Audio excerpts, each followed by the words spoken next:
Anil phone गर्न आइसक्यो phone गरे भने फोन उठाउँदैन अनिल कहाँ तो कहाँ राखिन्छ भाग भन्छ छिटो भाग छिटो भाग मारेर बुढा मात्र पोखरीबाट जा बेलाजी बजार केही छैन छिटो भाग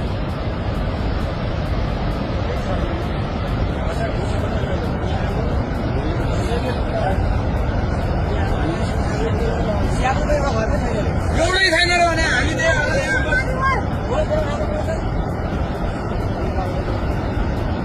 बेसीहरू कटेन